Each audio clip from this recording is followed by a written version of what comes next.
지난 주일에 이어서 오늘도 온전한 사람에 대해 계속해서 말씀드리겠습니다. 온전한 사람이라는 뜻은 성숙한 사람입니다. 부모에게서 태어난 아기가 참으로 귀엽고 사랑스럽습니다. 그런데 그 아기가 세월이 지나도 자라지 않으면 오히려 부모에게 큰 걱정이 됩니다.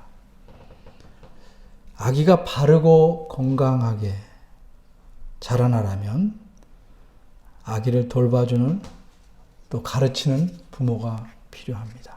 돌봐주지 않거나 바로 가르치지 않으면 아이는 건강을 잃고 또 마음이 비뚤어집니다.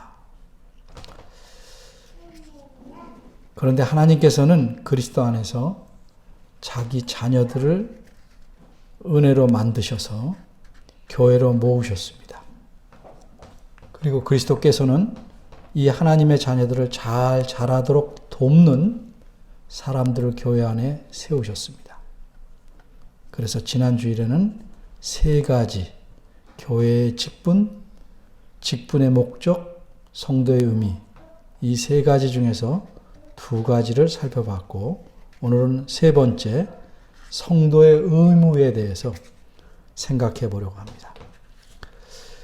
그리스도께서 교회 안에 세우신 자들은 누굽니까? 11절에 나온 바대로 말씀을 전하고 가르치는 직분을 맡은 자들입니다. 그럼 이런 직분을 맡은 이런 자들을 그리스도께서 교회에 두신 목적은 무엇일까? 12절에서 말씀해 줍니다. 원문대로 풀이하자면 12절에서는 두 가지 목적을 말합니다. 하나는 그들이 모든 성도를 준비시켜서 서로 섬기는 일을 하도록 하는 겁니다. 다른 하나는 이렇게 해서 그리스도의 몸을 세우는 것입니다. 이 두 가지 목적은 한마디로 줄이면 뭐라고 할 수 있을까? 13절에 있는 바대로 온전한 사람, 즉 성숙한 사람이 되게 하는 것입니다. 그럼 그런 사람이 되기 위해서 성도 각자가 해야 할 일은 무엇인가? 다시 말해서 성도의 의미가 무엇인가? 이 점에 대해서 오늘 본문을 생각해 보려고 합니다. 세 가지로 나누어서 살펴보겠습니다. 첫째, 성숙의 목표. 둘째, 성숙의 방법. 셋째, 성숙의 목적. 이 세 가지입니다. 첫째, 성숙의 목표. 어디까지 성숙해야 되는가 하는 걸 말씀하려는 겁니다. 오늘 본문인 13절에서 16절을 보면 13절에서는 두 가지 내용을 말씀합니다. 첫째, 성숙의 목표와 둘째, 성숙의 방법에 대해서 말씀합니다. 그리고 14절에서 16절은 세 번째 내용인 성숙의 목적을 말씀합니다. 그런데 오늘은 원고를 쓰다 보니까 또 너무 길어져서 13절만을 중심으로 말씀드리려고 합니다. 13절에는 세 가지 내용이 들어있습니다. 순서대로 하나는 하나님의 아들을 믿는 것과 아는 것에 하나가 된다 하는 내용이고 다른 하나는 온전한 사람을 이룬다라는 내용입니다. 그리고 마지막 내용은 그리스도의 장성한 분량이 충만한 데까지 이른다 하는 내용입니다. 이 세 가지 내용이 나오고 마지막에 뭐라고 표현되어 있냐면 충만한 데까지 이르리니 이렇게 표현이 나옵니다. 그래서 이렇게 보일 수도 있습니다. 앞에서부터 차례차례 진행하면 마지막에는 충만한 데 이르는 것, 이것이 최종 목표인 듯이 보입니다. 이렇게 보이는 것은 우리말로 번역하자면 어쩔 수 없이 나타나는 현상입니다. 그러나 원문대로 이해하면 이렇게 이해하면 원문과는 맞지 않습니다. 원문을 이해하면 두 가지 사실을 알 수 있는데 이 두 가지는 성숙의 목표가 무엇이고 성숙의 방법이 무엇인지를 말씀하고 있는 겁니다. 그러면 성숙의 목표부터 생각해 보겠습니다. 성숙의 목표는 13절에 들어있는 세 가지 내용 중에 뒤에 있는 두 가지입니다. 다시 말해서 온전한 사람을 이루는 것과 그리스도의 장성한 분량이 충만한 데까지 이르는 것입니다. 근데 이 두 가지는 순차적으로 이루어가는 것이 아닙니다. 다시 말해서 온전한 사람을 이룬 후에 그 다음에 그리스도의 장성한 분량이 충만한 데 이르는 것이 아니라는 의미입니다. 정확히 말하자면 온전한 사람을 이루는 것이 무엇이냐를 말하는 것이 세 번째 내용입니다. 그리스도의 장성한 분량이 충만한 데 이르는 것이다. 이렇게 설명해 주는 것입니다. 그러니까 둘째 내용과 셋째 내용은 같은 겁니다. 그래서 둘째, 셋째 내용이 같고 첫째 내용은 다르고 그래서 13절에는 두 가지 사실을 말하고 있는 것입니다. 앞에서 말씀드린 바대로 온전한 사람이라는 뜻은 무슨 뜻이라고요? 성숙한 사람이다.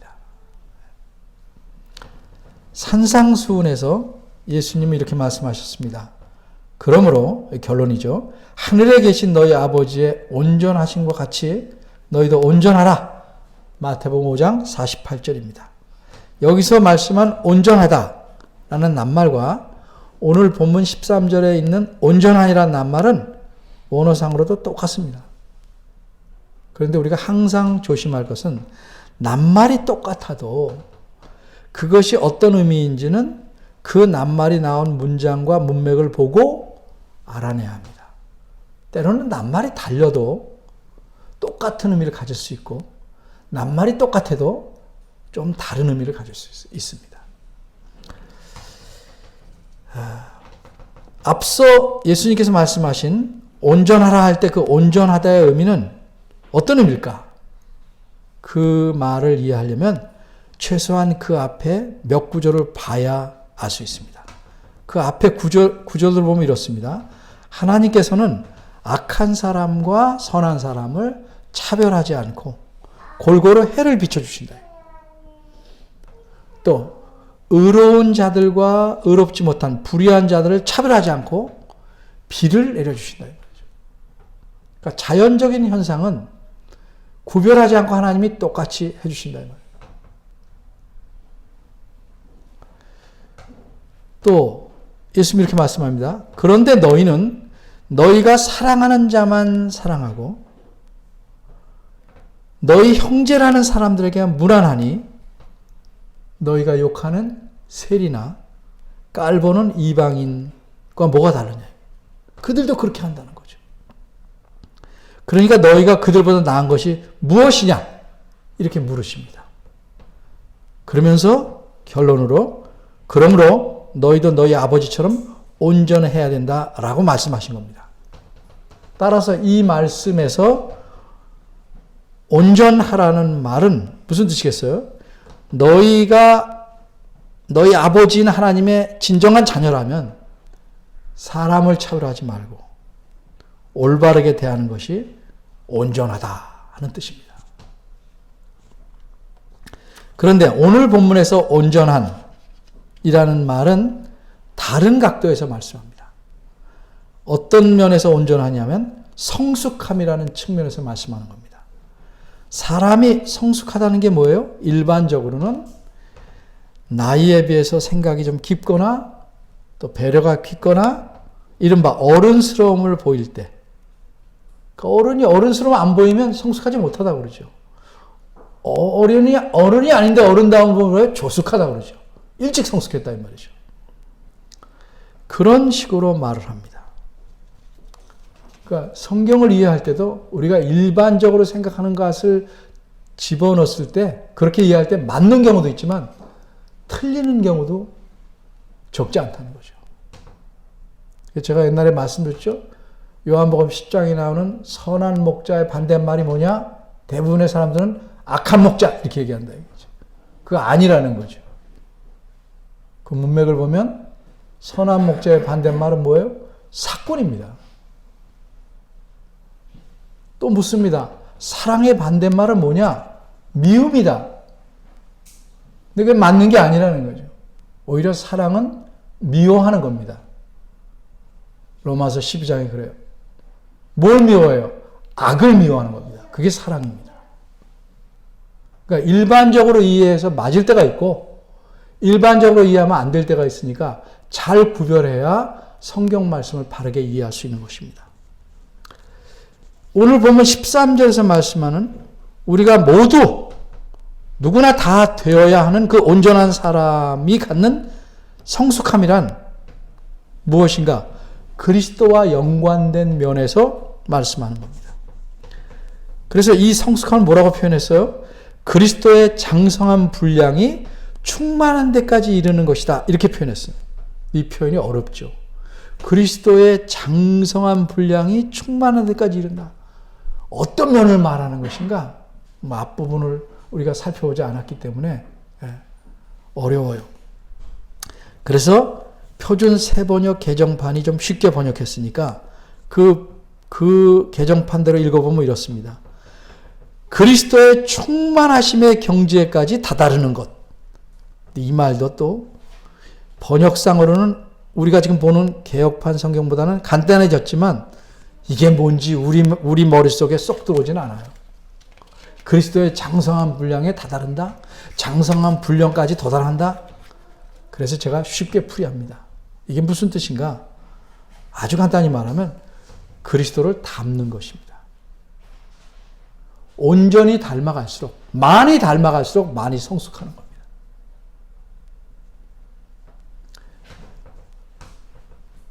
왜 이렇게 해석할 수 있는 게 맞냐?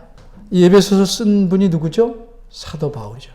그분이 모든 믿는 자에 대해서 하나님께서 갖고 계신 그 원하시는 목표를 다른 곳에서는, 로마서에서는 이렇게 말했기 때문입니다. 같은 말로 했어요. 근데 뭐라고 표현하냐면 좀 쉽게 표현했어요. 하나님께서 미리 아신 사람들을 택하셔서 자기 아들의 형상과 같은 모습이 되도록 자기 아들을 닮도록 이런 말이에요. 미리 정하셨으니. 그리하여 하나님께서는 이미 정하신 사람들을 부르시고 또한 부르신 사람들을 의롭게 하시고 의롭게 하신 사람들을 또한 영화롭게 하셨습니다. 표준 세 번째 개정판을 읽었어요. 그러니까 장성한 분량에 이른다는 거, 그리스도의 것은 뭐예요?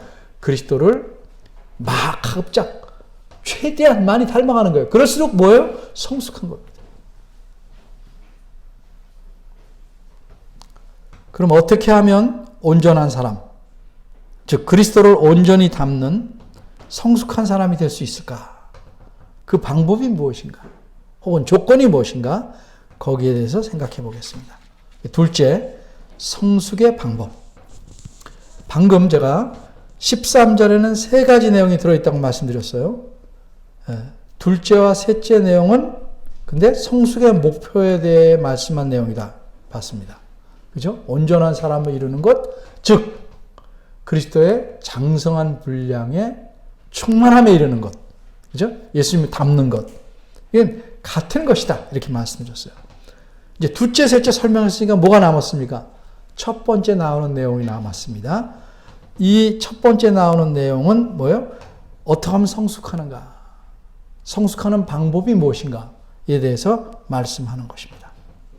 이 내용은 뭐라고 표현됐습니까? 우리가 다 하나님의 아들을 믿는 것과 아는 일에 하나가 되어 라고 표현했습니다. 얼핏 보면 알 것 같은데 잘 뜯어봐야 말씀의 의미를 잘 알 수 있어요. 이 말씀이 무슨 의미인지 생각해 보겠습니다. 우선 먼저 말씀드릴 것은 하나님의 아들을 믿는 것과 아는 일에 하나가 되는 것은 아무도 예외가 없다 이거죠. 우리가 모두 다 힘써야 할 일입니다. 사도 바울은 물론이고 사도 바울도 그래요. 계속 힘쓰는 겁니다. 그 수준이 다른 분들보다 훨씬 앞섰지만 그래도 계속 살아있을 동안 힘쓰는 겁니다. 사도 바울은 물론이고 에베소 이 편지를 받는 에베소 교회 성도들 모두가 그렇습니다. 그리고 그 원리에 근거해서 예수님 믿는 사람은 모두 다 힘써야 하는 일입니다. 우리는 물론 우리의 후손들, 우리 앞에 있던 분들, 예수를 믿는 사람이라면 모두 다 힘써야 하는 일, 일에 힘쓰지 않기 때문에 모든 문제가 생겨나는 겁니다.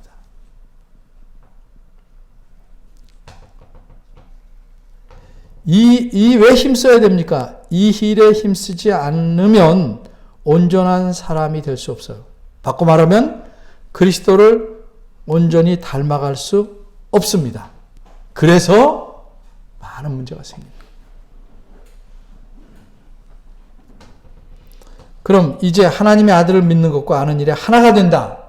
이 말의 의미가 무엇인지 생각해 보겠습니다. 우선 이 말씀에서 하나님의 아들을 믿는 것이 무엇인지는 굳이 제가 길게 설명하지 않아도 여러분이 대강 그 의미를 알 수 있어요. 그래서 이거는 일단 좀 생략을 하고 하나님의 아들을 아는 일이 뭐냐? 그리고 하나가 된다는 게 뭐냐? 거기에 대해서 설명을 좀 해야 되겠습니다. 우리를 포함해서 이 세상의 모든 성도는 하나님의 은혜로 택함을 받아서 하나님의 아들이신 예수 그리스도를 믿게 되었습니다. 우리가 지난번에 에베소서 2장 공부할 때처럼 어느 누구도 자기의 노력으로 구원받은 게 아닙니다. 하나님의 자녀가 된 게 아닙니다. 이렇게 성도는, 예수 믿는 사람은 예수 그리스도를 자신의 구주, 즉 주인으로 믿고 받아들이기에 구원을 얻은 겁니다. 이게 하나님의 은혜로 된 것이기 때문에 하나님의 선물이라고 에베소서 2장에서 말씀하는 겁니다. 구원은 하나님의 선물이다. 사람의 노력이 조금 더 포함될 수 없는 하나님께서 온전히 주신, 전적으로 주신 선물입니다. 그러면 이 선물을 받고 멈추는 건가? 네, 안타까운 일이지만 적지 않은 성도들이, 아마 수많은 성도들이 선물을 받고 멈춥니다. 여기서 끝입니다. 다시 말하면 난 이제 구원받았으니까 됐다 생각해서 더는 예수 그리스도를 아는 일에 힘쓰지 않습니다. 안 그렇습니까? 여러분 주변에서.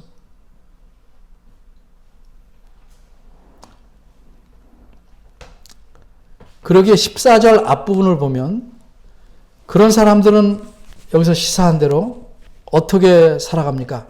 계속 어린 아이로 살아가게 됩니다. 교회 오래 다닌 사람들이 어린아이로 살아가면 그건 완전히 고인물이 됩니다. 썩어 고이는 물이 됩니다. 교회가. 많은 교회들이 이런 문제를 갖고 있는 겁니다. 이유가 뭐예요? 어린아이로 살아가니까. 어린아이는 늘 남의 돌봄만 받아야지 자기가 뭘 안 합니다. 누가 자기한테 뭐 안 해주면 섭섭하고 삐지고 불평하고 불만하고 자기가 뭘 하면 생색내고. 이거 어린아이들입니다. 어린아이들.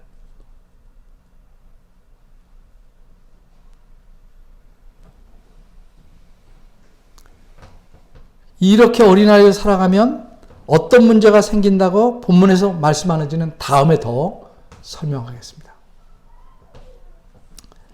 그런데 하나님께서는 우리가 이렇게 어린아이로 계속 살아가기를 원하지 않습니다.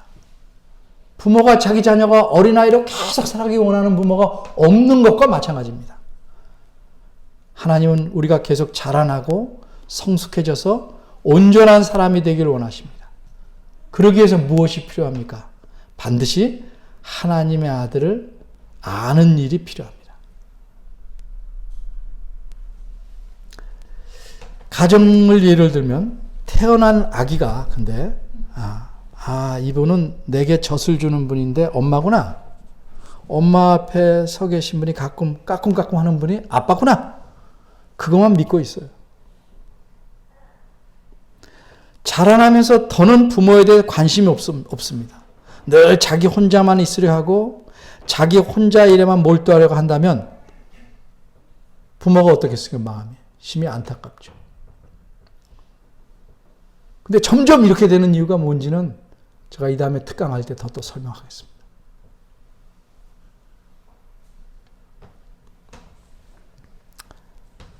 아기는 자라가면서 부모를 점점 더 많이 알아가야 됩니다. 그래야 부모에 대한 신뢰도 믿음도 자라고 부모와 친밀한 관계를 유지하게 되는 겁니다. 그래서 어릴 때 부모와 뭐가 중요하다고 그래요? 엄마, 아빠, 유착 관계가 중요하다고 그러는 거예요. 마찬가지로 하나님께서는 자기 자녀인 성도들에게 하나님의 아들을 아는 일에 힘쓰기를 원합니다. 그럼 하나님의 아들을 아는 일은 어떻게 이루어지는 것일까? 아기는 엄마와 밀착되다시피 하는 삶을 살면서 엄마를 알아갑니다. 그리고 알아가는 만큼 엄마를 의지하고 신뢰하게 됩니다. 한편 신자는 처음부터 그 아기처럼 그리스도와 밀착된 삶을 사는 게 아닙니다. 신자는. 그러면 그 신자가, 예수 믿는 사람이 하나님의 아들을 아는 일은 어떻게 이루어지는가? 아기는 엄마가 옆에 있고 젖을 주니까 밀착되는데 이 신자는 어떻게 하나님을 알아갈 수 있는가? 하나님의 아들을 알아갈 수 있는가? 한마디로 말하면 성경을 통해서 이루어지는 겁니다. 유착관계, 밀착한 친밀한 관계가 성경을 통해서 이루어지는 겁니다. 예수님이 눈에 보입니까? 성경을 통해서 이루어지지 않으니까 이상한 하나님을 섬기고 이상한 하나님을 믿고 자기 하나님을 잘 믿는다고 착각하는 사람이 생겨요.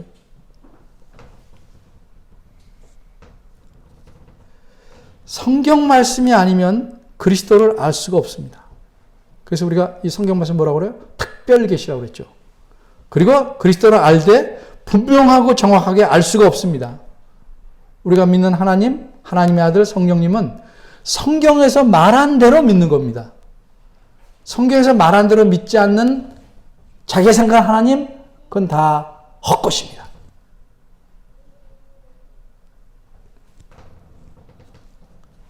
이렇게 성경을 통해서 그리스도를 알아가는 일은 논리적으로 말하면 두 가지로 나눌 수 있어요. 논리적이에요. 그러니까 논리적 순서예요. 실제는 두 개가 같이 일어나야 가장 좋은 것인데 논리적으로 나눠서 말할 수 있다 이거죠. 먼저는 성경을 읽고 듣고 배우는 일입니다. 이게 먼저입니다. 이게 지식적으로 아는 일입니다. 그 다음은 이렇게 지식적으로 아는 것, 배운 말씀대로 생활에서 순종해서 그리스도를 알아가는 겁니다. 성경에서 가르침받으러 행해봤더니 되더라. 그럼 뭐예요? 그래야 믿음이 생기고 신뢰가 생기는 겁니다. 그렇게 한 번도 안 해보니까 아무것도 모르는 거죠. 이런 것을 뭐라고 하면 실천적 또는 실제적으로 알아가는 겁니다. 앞에 거는 지식적 암이라고 한다면 두 번째 거는 실천적 암 혹은 실제적 암 이렇게 말할 수 있어요. 또 다른 말로 앞에 거는 이론적 지식이라고 말하면 뒤에 거는 실천적 지식 이렇게 말할 수도 있겠죠. 이처럼 하나님의 아들을 믿는 일과 아는 일이 필요합니다. 그래야 알아야 더 믿음이 자라나고 그게 뒤따라야 성숙해질 수 있기 때문에 그렇습니다. 그러니까 나는 구원받았다. 그를 믿는다 해서 멈추면 그 사람은 그냥 어린아이로 사는 겁니다.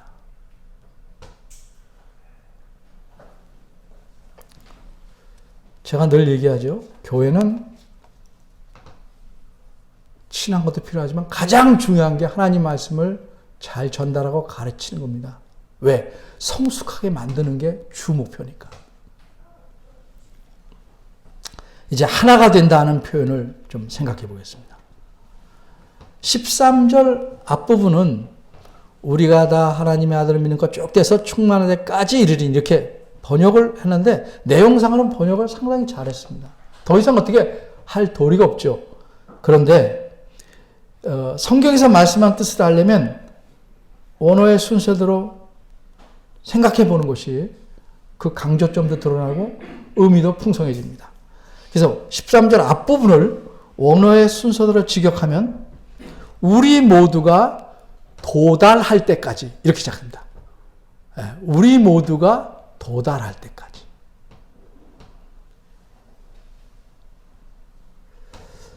어디에 도달할 때까지일까? 하나님의 아들을 믿는 것과 아는 것에 하나가 되는 것에 도달할 때까지. 이런 말이에요. 하나님을 믿는 것, 아들을 믿는 것과 아는 것이 하나일 때까지, 하나에 이르도록 도달할 때까지. 말이에요. 하나에 이르는 거죠. 그러면 하나가 된다는 표현이 뭐냐? 원어에 따르면 하나에 도달한다. 믿는 것과 아는 것에 하나에 도달한다. 그럼 하나에 도달한다는 건 또 무슨 뜻일까? 자, 우선 도달한다는 말을 썼으니까 원어에서 이 말은 무슨 뜻이에요? 믿는 것과 아는 일이 하나가 되는 것은 단숨에 한 번에 되는 게 아니라는 거죠. 도달한다는 거니까 그 목표에 이르는 과정이 있다는 거예요. 과정. 아기가 어른 되는 게 이렇게 되는 게 아니잖아요. 과정이 필요하죠. 세월이 필요하죠. 믿는 것과 아는 것이 하나 되는 것에도 시간, 세월이 필요합니다. 이는 마치 아기가 어른 되는 것, 씨를 뿌리면 열매를 얻는 것, 여기에 긴 시간이 필요한 것 같습니다. 어떤 사람은 시간을 좀 줄일 수도 있겠지만 어쨌든 과정, 시간이 필요합니다. 자, 이제 하나가 된다는 게 무슨 뜻일까? 모든 성도가 이 목표, 하나가 되는 것에 이르러라 하는 건 사실인데 이 말씀의 뜻은 성도 각자가 믿는 것과 아는 것이 분량으로 말하면 같아져야 한다는 말입니다. 두 개가 잘 통일을 이루어서 같아져야 되는 거죠. 믿는 것만 많고 지식적인 것만 많으면 안 된다는 거죠.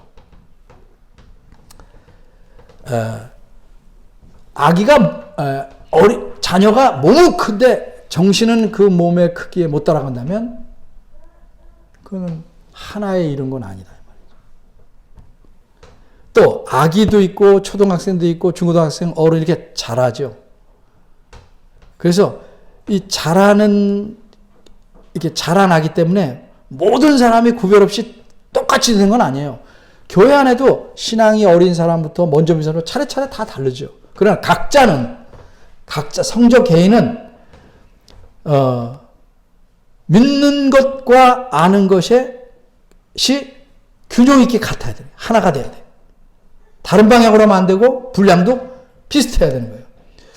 성도 개인으로 말하면 먼저 믿은 자와 나중 믿은 간의 차이가 있지만 각 개인으로 보면 믿는 것과 아는 것이 하나여야 된다 말이죠. 예를 들어서 성도 개인이 믿는 것은 굉장히 열정적이에요. 뭐 찬송할 때도 할렐루야 하고 막 정신없는데 아는 것에는 관심이 적어요. 그럼 믿는 것과 아는 것이 같을 수가 없습니다. 이것은 비유하자면 이런 일인 실제상에서는 없는데 우리 육체상에는 안 나타나는데 사람의 성숙함에는 나타나 있어요. 자, 이게 손이죠. 손바닥과 손등의 길이가 같아야 달라요. 재보지 않아도 알죠? 손바닥 뒤가 손등이니까 길이가 같죠. 이게 하나예요. 근데 손바닥은 긴데 손등은 짧은 사람이 있어요? 그건 거의 없어요. 못 봐서 모르지만 없다고 말하는 게 맞죠. 이렇게 육체에 대해서는 그런 일이 안 일어나는데 그리스도를 닮는 일에서는 굉장히 많이 일어난다는 거죠.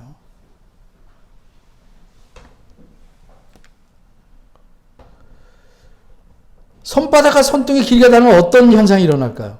손이 재구술을 할 수가 없어요. 그래서 화상 입은 사람, 그렇죠?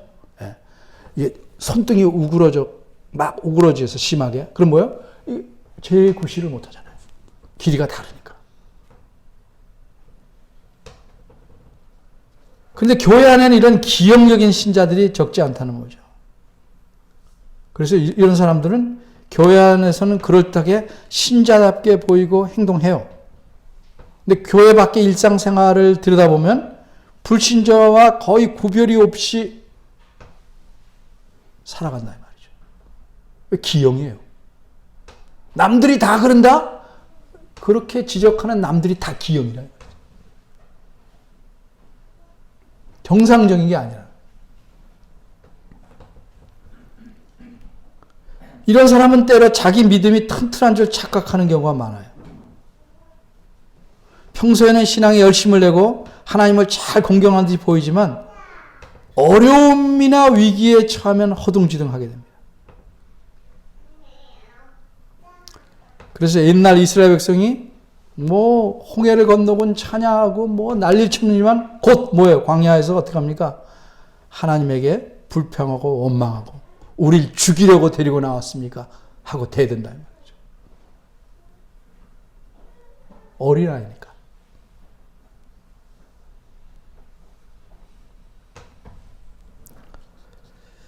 이런 사람들은 자녀들에게 신앙적인 말은 하지만 그의 삶의 괴리가 심하기 때문에 그가 하는 말이 자녀에게 효과가 없거나 오히려 역효과를 내는 겁니다.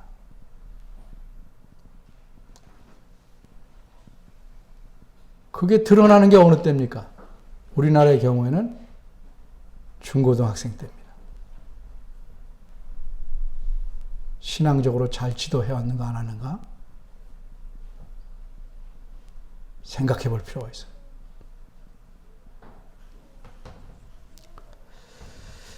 이처럼 하나님의 아들을 믿는 것과 아는 것은 손등과 손바닥 관계와 같은 겁니다.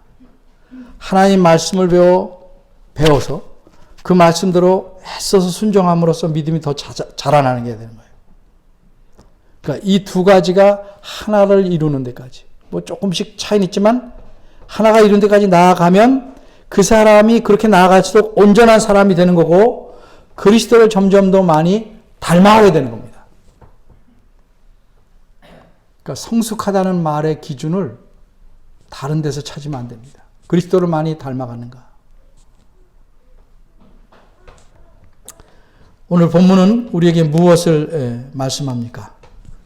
그리스도께서 하나님의 아들인 그리스도께서 교회 안에 하나님 말씀을 가르치는 자들을 주셨는데 이것은 우리 모두가 온전한 사람, 그리스도를 닮아가는 사람으로 자라나기를 원하시기 때문에 그렇다 하는 사실을 말씀하고 있습니다. 따라서 우리가 해야 될 일은 뭐예요? 그리스도를 믿는 일과 아는 일에 크게 자랄 수 있도록 힘써야 합니다. 여러분 자기 가슴에 손을 대고 스스로 머릿속으로 좀 생각해 봅시다. 부지런히 성경 말씀 읽으십니까? 여러분 성경 읽기 열심히 하는데 숙제로 하십니까? 어떤 마음으로 하십니까? 답만 찾아넣기 위해서 합니까? 성경을 설명한 내용을 잘 알기 위해서 정독하십니까?